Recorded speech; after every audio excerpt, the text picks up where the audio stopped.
Et c'est parti, amis investisseurs, bonjour. Voici une nouvelle vidéo dans laquelle je vous propose de voir avec vous pourquoi je vous conseille d'investir le plus jeune possible, donc le plus tôt possible, et notamment investir donc sur le marché boursier. Alors évidemment, avant de vous expliquer pourquoi je pense qu'il est vraiment important, intéressant d'investir le plus tôt possible, évidemment, il faut prendre ses précautions avant notamment investir en bourse, comme je l'ai expliqué déjà dans plusieurs vidéos. À savoir avoir déjà un petit peu d'argent de côté, ne pas investir l'intégralité de son capital. Voilà, donc ça évidemment vous en avez conscience, je l'ai expliqué déjà dans d'autres vidéos. Là l'idée c'est vraiment de vous expliquer pourquoi à partir du moment où vous commencez à avoir un petit peu d'épargne, où vous commencez à gagner votre vie, pourquoi je vous conseille d'investir vraiment le plus tôt possible, dès que vous commencez à gagner un peu d'argent, à investir notamment sur les marchés boursiers. Donc ce que je vous propose, c'est de vous expliquer ça. J'ai identifié 5 raisons très importantes pour lesquelles je vous conseille une fois de plus d'investir le plus jeune possible. La première raison, elle est liée au fait que plus tôt vous allez investir, plus tôt vous allez faire jouer ce qu'on appelle les intérêts composés. Alors les intérêts composés, c'est sûrement une notion que vous connaissez déjà. C'est le fait de générer des intérêts sur les intérêts eux-mêmes que vous avez générés.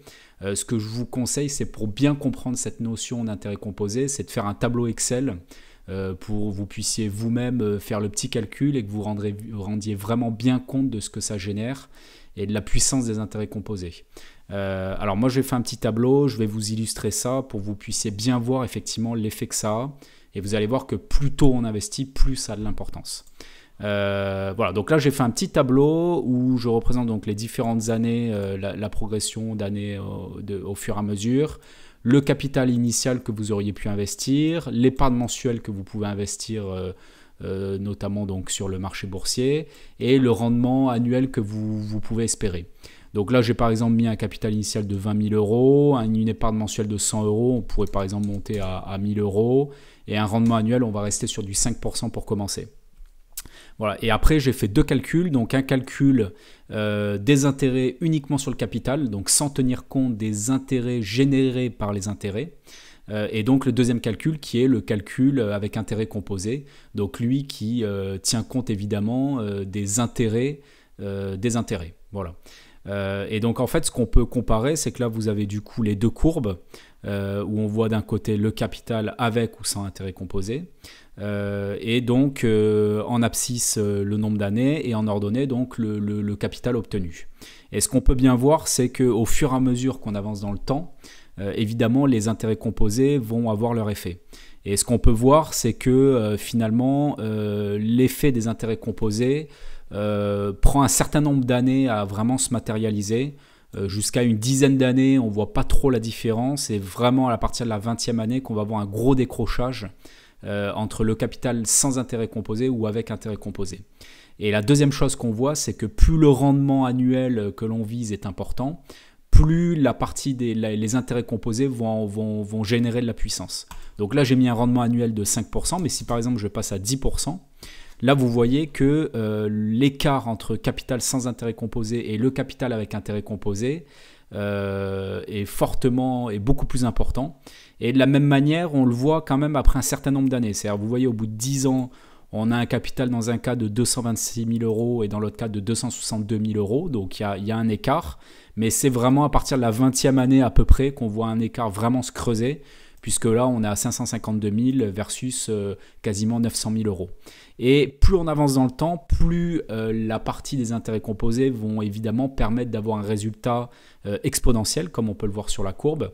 Et là, vous voyez par exemple dans cet exemple-là qu'au bout de 40 ans, dans le calcul sans intérêt composé, vous arrivez à 1,5 million, alors qu'avec intérêt composé, vous êtes à plus de 6 millions. Donc là, vous voyez qu'en fait, une fois de plus on avance dans le temps, plus les intérêts composés, donc les intérêts des intérêts, vont vraiment générer de la puissance.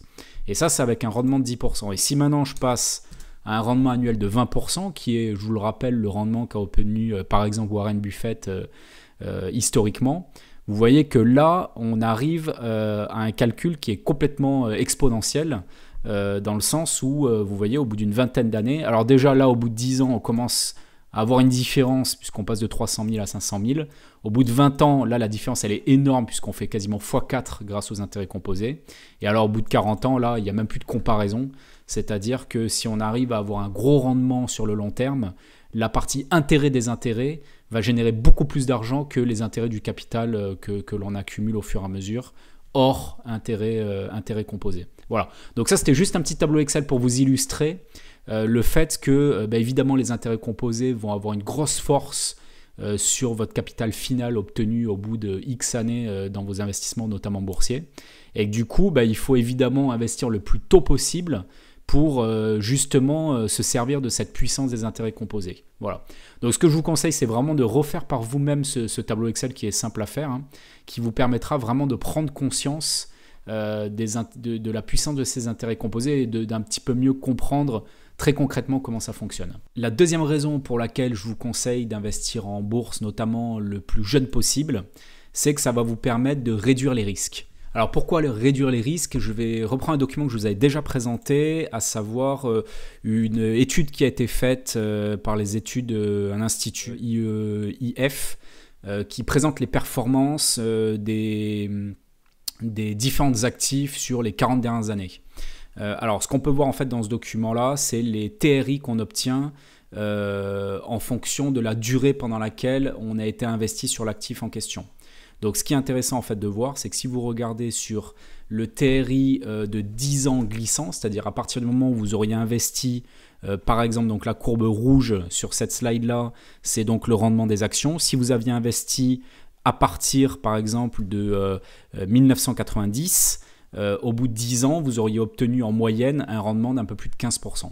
Voilà, donc en fait, ça vous fait vraiment votre taux rendement interne sur 10 ans glissant. Et donc en fait, ce qui est intéressant, c'est qu'on voit avec ce graphique que sur les 40 dernières années, celui qui aurait investi sur 10 années glissantes, il aurait pu perdre de l'argent s'il était rentré sur le marché entre 99 et 2000. Puisque de 99 à 2009, on a évidemment eu le crack de la bulle Internet. Et du coup, il a fallu plus de 10 ans pour attraper cette grosse chute. Et du coup, là, dans cet exemple-là, au bout de 10 ans, on aurait pu quand même être en perte sur le marché boursier.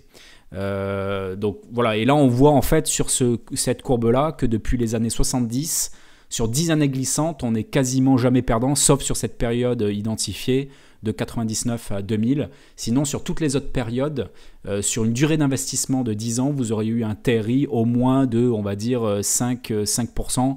Voilà, encore une fois, hormis la période 80. Donc là, sur 5%, la période est un petit peu plus large, puisque hormis de 98 à 2002, le rendement aurait été supérieur de 5%. Et après, vous avez un deuxième graphique avec un TRI sur 20 ans glissant. Effectivement, ce graphe est peut-être assez favorable puisqu'on ne voit pas, comme c'est sur une durée de 20 ans, on ne voit pas l'entrée dans les années 2000, puisque l'étude a dû être faite en... Voilà, l'étude est sur 40 ans de performance comparée jusqu'à de 1974 à 2014, donc on ne voit pas une entrée qui serait moins favorable comme par exemple dans les années 2000. En revanche, on voit que la volatilité globale est plus faible, c'est-à-dire que sur 10 années d'investissement, 10 années glissantes, il faudrait refaire le calcul en entrant dans les années 2000, mais probablement qu'il serait positif puisqu'aujourd'hui, si on prend le CAC 40 dividende et réinvesti est plus haut et un top historique est plus haut que dans les années 2000.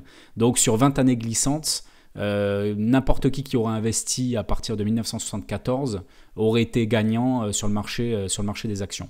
Voilà, donc tout ça pour dire en fait que plus vous avez un horizon long terme sur le marché actions, moins vous avez de chances de perdre de l'argent. Et du coup, c'est la raison pour laquelle je vous conseille une fois de plus d'investir le plus tôt possible sur les marchés, puisque du coup, vous allez avoir un horizon de temps beaucoup plus important et du coup, vous allez évidemment réduire votre risque. C'est-à-dire que même si vous rentrez sur les marchés au mauvais moment avant un crack boursier, si une fois de plus vous êtes investi sur le très long terme, vous allez de toute façon rattraper cette baisse qui, de toute façon, les marchés étant structurellement haussiers sur le long terme, vous finirez bien par rattraper cette baisse. Voilà. Donc on réduit le risque puisqu'on réduit finalement notre exposition, notre volatilité globale en étant sur le long terme. La troisième raison pour laquelle je vous conseille d'investir le plus jeune possible, le plus tôt possible, c'est par rapport à votre courbe d'apprentissage. Alors vous connaissez peut-être l'effet Dunning-Kruger que je trouve assez intéressante et assez vrai finalement. En fait, c'est deux chercheurs enseignants américains qui ont fait des expériences et qui ont montré en fait le comportement humain par rapport à l'expérience et la confiance qu'il a dans tout domaine d'activité. Et en fait, ils ont montré que lorsqu'on démarre une activité, une nouvelle activité, quelle qu'elle soit, au démarrage de cette activité, lorsqu'on débute, on va avoir très rapidement un pic de confiance, c'est-à-dire lorsqu'on apprend une nouvelle chose, une nouvelle activité. Et typiquement, lorsqu'on commence par exemple à investir notamment sur les marchés boursiers, on va rapidement avoir l'impression de tout maîtriser, avoir rapidement une très grosse confiance en soi, alors qu'on est encore au tout démarrage de l'apprentissage de cette nouvelle activité.